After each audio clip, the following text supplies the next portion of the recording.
تو دین پر چلنا انتہائی آسان ہے. آخری حدیث کر کے پھر اللہ کو راضی کرنے کا نام دین ہے. میں نے اور آپ نے اللہ کو راضی کر لیا تو سمجھ جائیں ہم نے دین کا حق ادا کر دیا. اور اللہ کو راضی کرنا انتہائی آسان. ایک واقعہ یا حدیث سناتا ہوں پھر بات ختم کرتے ہیں. حدیث مبارکہ میں ہے کہ ایک بدو دیہاتی وہ دیہات سے چلا. اس نے سنا کہ ایک شخص نے نبوت کا دعویٰ کر رکھا ہے, مدینہ میں کوئی ہے, مکہ سے آیا ہے. اس نے اپنے دیہات میں رسول اللہ صلی اللہ علیہ وسلم کا تذکرہ سنا, اونٹ پر سوار ہوا, مدینہ کی طرف چل دیا. وہاں کے لوگوں سے پوچھا آپ صلی اللہ علیہ وسلم کے متعلق. لوگوں نے مسجد نبوی کا پتہ بتایا. اب مسجد نبوی کے آگے سامنے کھڑا ہے, اونٹ پر سوار ہے, اور وہیں سے نظر پڑی مسجد نبوی کے اندر کہ ایک نورانی چمکتا دمکتا چہرے والا شخص بیٹھا ہے. اس کے ذہن اور دل و دماغ نے گواہی دی کہ یہ چہرہ کسی عام بندے کا نہیں ہے. اور کہنے لگا وہیں بیٹھے بیٹھے کہ یہ میرا ذہن کہتا ہے یہ نبی ہو سکتا ہے, اور پھر کہنے لگا کہ میرا دل و دماغ کہتا ہے یہ چہرہ کسی جھوٹے نبی کا نہیں ہو سکتا. کیوں, جو جھوٹا نبی ہوگا اس کا چہرہ عام لوگوں سے بھی بدتر ہوگا. وہ ایک آنکھ سے کانا ہوگا, جیسے کہ مرزا غلام احمد قادیانی. سچا نبی ہو اس کا جسم, اس کا ظاہر و باطن ہر قسم کے عیب سے پاک ہوتا ہے. اس بدو دیہاتی نے اونٹ پر سوار ہوتے ہوئے یہ خود ہی فیصلہ کر لیا کہ یہ چہرہ کسی جھوٹے کا نہیں ہو سکتا. اور وہیں بیٹھے بیٹھے اس کی زبان سے بے اختیار یہ کلمہ نکلا, اشہد ان لا الہ الا اللہ واشہد ان محمدًا عبدہ ورسولہ. کلمہ پڑھنے کے بعد رسول اللہ صلی اللہ علیہ وسلم کی خدمت اقدس میں حاضر ہوا اور عرض کرنے لگا یا رسول اللہ صلی اللہ علیہ وسلم میں فلاں مدینہ کے نواحی گاؤں اور دیہات سے آیا ہوں. آپ کا تذکرہ سنا تھا, ابھی اونٹ پر سوار تھا, باہر تھا, آپ کے چہرہ انور کو دیکھا, میری زبان سے کلمہ نکلا, میں مسلمان تو ہو چکا ہوں.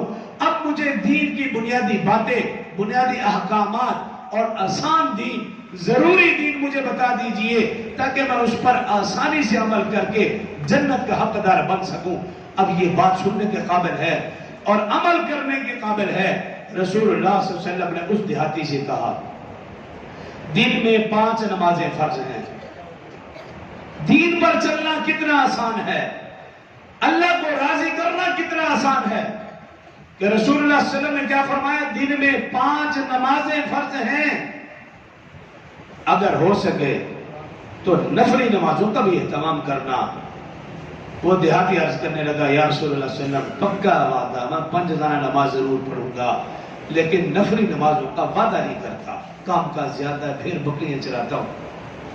پھر رسول اللہ صلی اللہ علیہ وسلم نے ارشاد فرمایا سال میں 1 مہینہ رمضان کا 30 روزے فرض ہیں, اگر ہو سکے تو نفلی روزوں کا بھی اہتمام کرنا.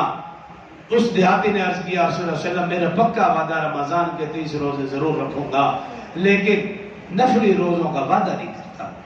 پھر رسول اللہ صلی اللہ علیہ وسلم نے ارشاد فرمایا سال میں 1 مرتبہ زکوٰۃ فرض ہے, 2.5%, 40واں حصہ, ہو سکے تو صدقہ و خیرات کا بھی اہتمام کرنا. دیہاتی عرض کرنے لگا یا رسول اللہ صلی اللہ علیہ وسلم سال میں 1 مرتبہ جو زکوٰۃ بنے گی وہ تو ضرور ادا کروں گا لیکن صدقہ و خیرات سے میں اس کا وعدہ نہیں کرتا. رسول اللہ صلی اللہ علیہ وسلم نے ارشاد فرمایا 1 مرتبہ حج ضرور ادا کرنا. عرض کیا رسول اللہ صلی اللہ علیہ وسلم حج تو میں ضرور ادا کروں گا لیکن جو نفلی حج ہے یا عمرہ ہے اس کا میں وعدہ نہیں کرتا, کام کا زیادہ ہے, بھیڑ بکریاں چراتا ہوں, بچے بھی ہیں, ضروریات بھی ہیں. اب اس نے اجازت مانگی اور چلنے لگا. رسول اللہ صلی اللہ علیہ وسلم نے صحابہ کو مخاطب کیا اور کہا اے میرے صحابہ مجھے امید نہیں, یقین ہے یہ اپنے وعدے پر پکا رہے گا. تم میں سے جس نے دنیا میں جنتی شخص دیکھنا ہو اس شخص کو دیکھ لے, یہ جنتی ہے. کیوں, جو فرضی عبادات ہیں اس نے اس کا وعدہ کیا ہے. اس لیے ہمارے لیے بھی یہ حدیث مبارکہ ہے. اگر آج ہم دل ہی دل میں اللہ سے وعدہ کر لیتے ہیں یا اللہ جو فرضی عبادات تو نے ہمارے اوپر مقرر کی ہیں ہم اس پر ہمیشہ عمل پیرا ہوں گے، تو میں یقین سے کہتا ہوں جو وعدہ رسول اللہ صلی اللہ علیہ وسلم کا اس بدو دیہاتی کے ساتھ تھا وہ وعدہ میرا اور آپ کا بھی منتظر ہے۔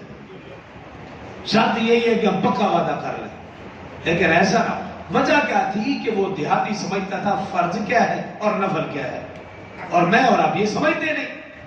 جب وہ سمجھتا تھا کہ فرض کیا چیز ہے، اگر میں اور آپ بھی سمجھ جائیں گے تو کسی بھی حالت میں نماز نہیں چھوڑیں گے۔